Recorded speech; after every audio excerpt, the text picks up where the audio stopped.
గణాధిపతయే నమః. ఓం గురుభ్యో నమః. ఓం శ్రీమాత్రే నమః. అరుణాం కరుణాతరంగితాక్షీం ధృతపాశాంకుశపుష్పబాణచాపాం అనిమాదిభిరావృతాం మయూకైః అహమిత్యేవ విభావయే భవానీ. శ్రీమాత్రే నమః. డిసెంబర్ మాస ఫలితాలు. ద్వాదశ లగ్నాల వారికి, లగ్నం తెలియని రాశుల వారికి డిసెంబర్లో అసలు గ్రహస్థితి ఏ విధంగా ఉంది అని చూసుకున్నట్లయితే, ఫస్ట్ ఆఫ్ ఆల్ మనకి రాస్యాధిపతి అయినటువంటి కుజుడు వృశ్చిక రాశిలోని ఉంటూ 7వ తేదీ నుంచి మారుతున్నాడు. అదేవిధంగా రవి కూడా అక్కడే ఉన్నాడు, 16వ తేదీ నుంచి మారుతాడు. అలాగే శుక్రుడు మరియు బుధుడు తులారాశిలో ఉంటూ అదే 7వ తేదీ వృశ్చికంలోకి వస్తున్నాడు. ఇక సింహరాశిలో కేతువు, కుంభరాశిలో రాహువు, మీనంలో శని, గురువు వచ్చేసి చూసుకున్నట్లయితే మిథునంలోకి ఎంటర్ అవుతున్నాడు, వక్రించుకుంటే వెనక్కి వచ్చి. ఈ యొక్క గ్రహస్థితిని అనుసరించి అయితే ఈ 6వ తేదీ ఎంటర్ అవుతున్నాడు ఆయన. ద్వాదశ లగ్నముల వారికి, లగ్నం తెలియని రాశుల వారికి ఏ విధంగా ఉండబోతుంది, ఏ విషయాల పట్ల జాగ్రత్త తీసుకోవాలనేటువంటి అంశాలు ఒక్కొక్కటిగా తెలుసుకుందాం. అయితే ఈ విషయాలు చెప్తుంది నేనైనప్పటికీ కూడా చెప్పిస్తుంది సాక్షాత్ లలిత అమ్మవారిగా చెప్పిస్తుందనే భావంతో తెలుసుకుందాం. కన్యవారికి కనుక చూసుకున్నట్లయితే మీ యొక్క రాస్యాధిపతి 2వ స్థానంలో ఉన్నాడు. కాబట్టి బుధుడు ఎప్పుడు కూడా ధనానికి మీడియేటింగ్ కారకుడు, కాబట్టి మీడియేటింగ్ మూలంగా ధనయోగం అనేటువంటిది రానుంది. ఫస్ట్ వీక్ తర్వాత ఎవరైతే ఈ విషయంలో అంటే కెరీర్ విషయంలో పర్టికులర్గా క్రియేటివ్ రిలేటెడ్ కెరియర్స్లో ఉండేటువంటి వారికి అనుకూలత అనేటువంటిది ఏర్పడనుంది. అలాగే ధన సంబంధించినటువంటి విషయంలో కూడా గమనించుకున్నట్లయితే భూమి మూలంగా, రియల్ ఎస్టేట్ మూలంగా మొదటి 20 రోజులు అనుకూలత ఎక్కువగా ఉంది. ధైర్యంగా కొన్ని పనులు చేపడతారు, కొన్ని పనులు ప్రారంభమవుతాయి. కాకపోతే ఏదైనా భూమి తీసుకునేటప్పుడు 7వ తేదీ తర్వాత నుంచి కొంచెం చూసుకొని తీసుకోండి. 4వ స్థానంలో కుజుడు ఉన్నాడు కాబట్టి, అది కాకుండా అష్టమాధిపతి అయ్యాడు కాబట్టి అగ్ని సంబంధించిన ప్రదేశాల్లోని, మిషనరీస్ ఉండేటువంటి ప్రదేశాల్లోని, స్త్రీలైతే ఇంట్లో వంట వండేటువంటి ప్రదేశంలోని అక్కడ కొంచెం అప్రమత్తంగా ఉండాలి.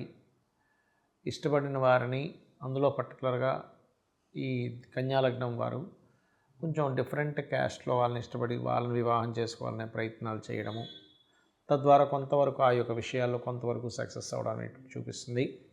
6వ స్థానంలో ఎప్పుడైతే రాహు ఉన్నాడో విదేశీ కంపెనీల్లో జాబులు రావడము, లేదా ఏదైనా ఒక ల్యాబ్లో మీరు చేసేటువంటి టెస్టింగ్ కొంతవరకు సక్సెస్ రావడము, శత్రువుపై జయము జరగనుంది.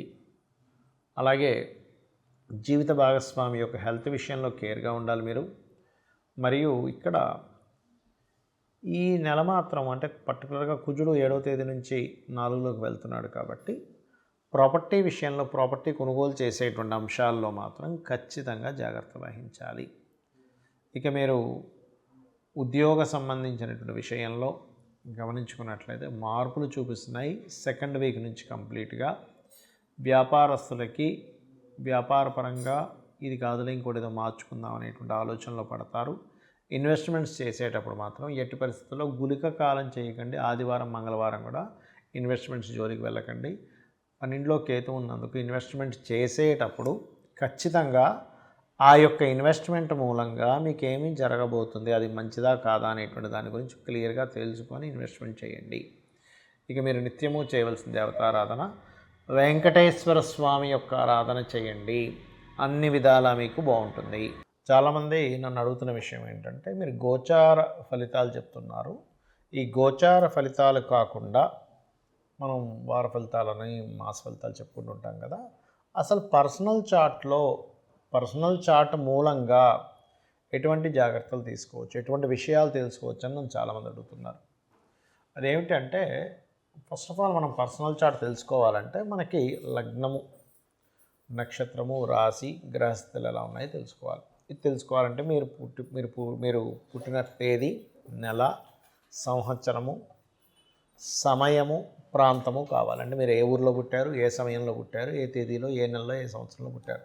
దానివలన మీ యొక్క గ్రహస్థితి అంటే మీరు పుట్టినప్పుడు ఉండే లగ్నం నుంచి గ్రహాలు ఎక్కడెక్కడ ఉన్నాయి, మనం పూర్వజంలో చేసుకున్న కర్మల మూలంగా ఆ గ్రహాలు అక్కడ స్థితి పొంది ఉంటాయి. అంటే కొంతమంది చూడండి ఫైరీ నేచర్ ఉంటారు, కొంతమంది ఎమోషనల్గా ఉంటారు, కొంతమంది అంటే ఒక్కొక్కరు ఒక్కో మైండెడ్, మనీ మైండెడ్ ఉంటే good communicators, very strong, very fiery, కొంచెం ఎమోషనల్గా ఉండేవాళ్ళు, ఆర్టిస్టిక్ నేచర్ ఉండేవాళ్ళు, ఎక్కువ గొడవలు పెట్టుకునేవారు, సోషల్గా ఉండేవారు, సీక్రసీగా ఉండేవారు, ఎక్కువ స్పిరిచువల్గా ఉండేవారు, ఎక్కువ వర్కాలిక్గా ఉండేవారు, బిజినెస్ మైండెడ్తో ఉండేవారు, సేవాతత్వంగా ఉండేవారు, ఇట్లా రకరకాల వ్యక్తులు ఉంటారు. అది అసలు మీరు ఏమిటి, అసలు అలా ఉండడం వల్ల మీకు లైఫ్లో బాగుంటుందా బాగోదా అనే విషయాన్ని మీ తత్వం ఏంటని వెరీ క్లియర్గా జాతకం చూసి చెప్పచ్చు. బట్ డేటు, టైము, ప్లేసు ఇవి పర్ఫెక్ట్గా ఉండాలి. దానివల్ల ఎక్కడ డ్రాబ్యాక్ అవుతుంది, నేను ఏం చేస్తే బాగుంటుందని తెలుస్తుంది. ఇక రెండో పాయింట్ ఏంటంటే ఇక్కడ మీ ధనం, ఈ ధన సంబంధించిన విషయాల్లో చాలామంది చూడండి ఏదో చదువుతారు, ఎక్కడికో వెళ్తారు, అది వర్కౌట్ అవ్వదు, లైఫ్లో చాలా సంవత్సరాలు వేస్ట్ అయిపోతుంది. అసలు ఎందులో బిజినెస్ చేస్తే ఇప్పుడు ధనభావాధిపతి ఎవరయ్యారు, అది మెడికలా, ఇంజనీరింగా, లేకపోతే ఫుడ్ రిలేటెడ్ సంబంధించిందా, ట్రాన్స్పోర్టింగ్ రిలేటెడా, రీసెర్చ్ రిలేటెడా, స్కూల్స్ పెట్టుకోవాలా, కాలేజెస్ పెట్టుకోవాలా, లేకపోతే ఓన్గా చేసుకోవాలా, జాబ్ చేయాలా, లేదా ఇక్కడ చేయాలా, వేరే దగ్గరికి వెళ్తే బాగుంటుందా, విదేశాలకు వెళ్తే బాగుంటుంది, ఇవన్నీ కూడా మీ ధనాధిపతి చెప్పేస్తాడు. అలాగే సిబ్లింగ్స్తో ఎందుకు గొడవలు అవుతున్నాయి, మీరు ఏదైనా ప్రారంభించేటప్పుడు ఎందుకు ఆ ప్రారంభించేటువంటి అంశం లేట్ అవుతుంది, మీరు ఆ ప్రారంభించేటువంటిది ఏదైతే ఉంటుందో దాన్ని మీరు ఏ దేవతా ఆరాధన చేస్తే మీకు స్టార్టింగ్ ప్రాబ్లం కొంతమందికి ఉంటుంది. అలాగే మీరు ఏ డైరెక్షన్లో ఉండే గృహంలో, అంటే మెయిన్ డోర్ ఎక్కడుంటే, మీరు ఎటువంటి దాంట్లో ఉంటే అది మీకు, ఎందుకంటే వాస్తు మనకు కొంత సపోర్ట్ చేయాలి.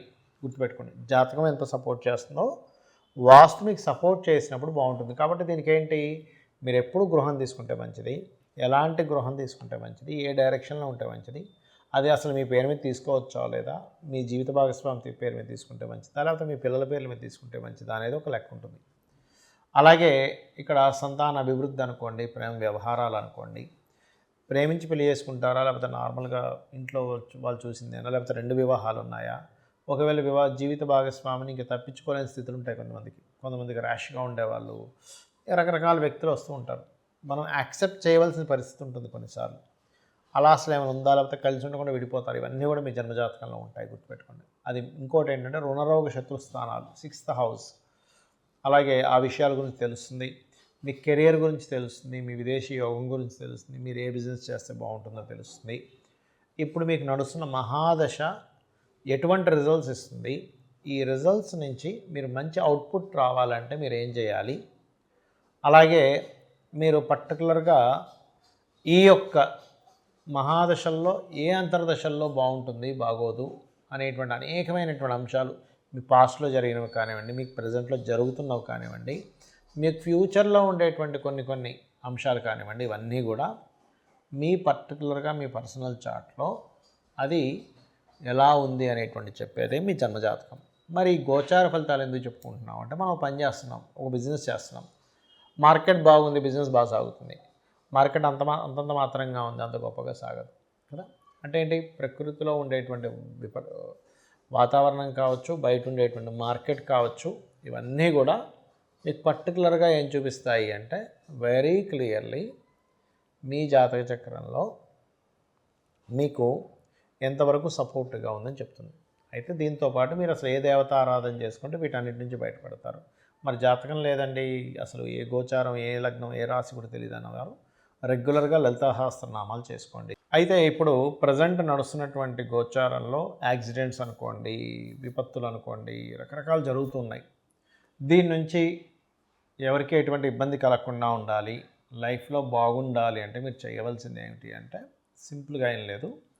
మీరు గుర్తుపెట్టుకోండి, మీ యొక్క ఇంటికి దగ్గరలో ఏదైనా ఆలయం ఉంటే రెగ్యులర్గా వెళ్ళడము, శని, రాహు, కుజ, గురు, ఈ 4 గ్రహాలు గుర్తుపెట్టుకోండి, ఈ 4 గ్రహాల దగ్గర దీపారాధన చేయండి. మీరు ఎక్కడికైనా బయటికి వెళ్ళేటప్పుడు ఒక్కసారి మీ ఇష్టదైవాన్ని తలుచుకోండి. మీ ఇష్టదైవం ఎవరు, శివుడా, విష్ణువా, నారాయణుడా, అట్లా మీ ఇష్టదైవాన్ని తలుచుకొని బయలుదేరండి. ఖచ్చితంగా మీకు ఇబ్బంది అనేటువంటిది కలగదు, గుర్తుపెట్టుకోండి. అదేవిధంగా గోశాలకు వెళ్ళడము, చండీ పారాయణం చేయడము, అదేవిధంగా దుర్గా అష్టోత్తరం చదువుకోవడం, ఇవి చేయండి, ఖచ్చితంగా మీకు బాగుంటుంది. శ్రీమాత్రే నమః.